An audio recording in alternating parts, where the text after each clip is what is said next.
Praise the Lord. கர்த்தருடைய பரிசுத்த நாமத்துக்கு மகிமை உண்டாவதாக. எனக்கு அருமையானவர்களே, இந்த நிகழ்ச்சியின் மூலமாக, இந்த வீடியோவின் மூலமாக உங்களை வாழ்த்துவதில் நான் மகிழ்ச்சி கொள்கிறேன். கர்த்தர் உங்களையும் உங்கள் குடும்பங்களையும் ஆசீர்வதித்து பாதுகாத்து எல்லாவித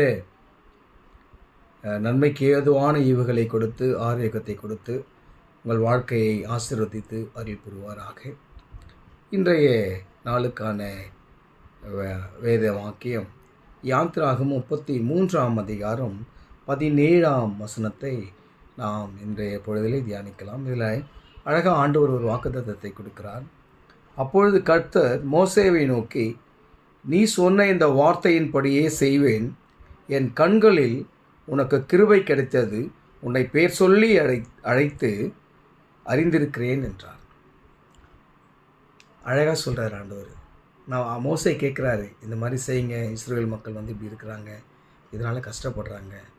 நிறையா வேண்டுதல்களை ஆண்டவரிடம் வைக்கிறார். உணவு, தண்ணீர் இப்படின்னு சொல்லி அநேக பகைவர்கள் வரும்போது அவர்களுக்கு எதிராக நாங்கள் எப்படி போராடுவோம்னு சொல்லிட்டு அப்படியெல்லாம் வைக்கிறார். அப்போது ஆண்டவர் மோசேவிடம் சொல்கிறார், நீ சொன்னபடியே நான் என்ன பண்ணுவேன், செய்வேன். ஏன்னு சொன்னால் என்னுடைய கண்களில் உனக்கு கிருபை கிடைத்தது, ஏன்னா நான் உன்னை பெயர் சொல்லி அழைத்திருக்கிறேன், உன்னை அறிந்திருக்கிறேன். இன்றைய நாள் பொழுதில் நம்மையும் ஆண்டவர் நன்கு அறிந்திருக்கிறார், நம்முடைய வாழ்க்கையையும் ஆண்டவர் நன்கு அறிந்திருக்கிறார். நாம் எப்படி வாழ வேண்டும் என்கிற எல்லாவித வரைவுகளும் அவராலே கொடுக்கப்பட்டிருக்கிறது. அதுதான் நம்முடைய வாழ்க்கையில் நிறைவேறி கொண்டிருக்கிறது. ஆசீர்வாதமாக இருந்தாலும் சரி, அது வந்து ஒரு சில வேதனைகளாக இருந்தாலும் சரி, கஷ்டங்களாக இருந்தாலும் சரி, அதெல்லாம் ஆண்டவர் அதினத்தின் காலத்திலே ஏற்ற பொழுதிலே நமக்கு நன்மையான ஈவுகளை கொடுத்து அவருடைய கண்களில் நமக்கு கிருபை கிடைக்கும்படியாய் ஆண்டவர் செய்வார். நாம் காத்திருக்க வேண்டும். மோசே கூட நன்றாக காத்திருந்தார், ஆண்டவருடைய வார்த்தைக்காக காத்திருந்தார், ஆண்டவருடைய சித்தத்துக்காக காத்திருந்தார். நாமும் காத்திருந்து அப்படிப்பட்ட ஆசீர்வாதங்களை நாம் பெற்றுக்கொள்ள வேண்டும். இன்றைய பொழுதில் நாம் ஜெபம் பண்ணுறோம், ஜெபம் பண்ண உடனே நம்மளுக்கு நடக்கணும் அப்படின்னு சொல்லி நம்ம எதிர்பார்க்குறோம்.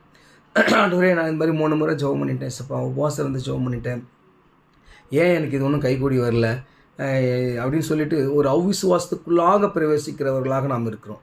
ஆனால் நாம் காத்திருக்க வேண்டும், கடைசி வரை காத்திருக்க வேண்டும். அவருடைய சமூகத்தில் நாம் வந்து எப்போதுமே விசுவாசத்தோடு உறுதியோடு என் ஆண்டவர் எனக்கு செய்வார் என்று சொன்னால், ஆண்டவருடைய கண்களில் எனக்கு கிருபை கிடைத்திருக்கிறது, அவர் என்னை நேசித்திருக்கிறார், அவர் என்னை பெயர் சொல்லி அழைத்து என்னை அறிந்திருக்கிறார், என் தாயின் கருவிலே உருவாகும் முன்னே நான் உன்னை அறிந்திருக்கிறேன் என்று ஆண்டவர் அழகாக வேதத்தில் அழகான ஒரு வசனம் உண்டு.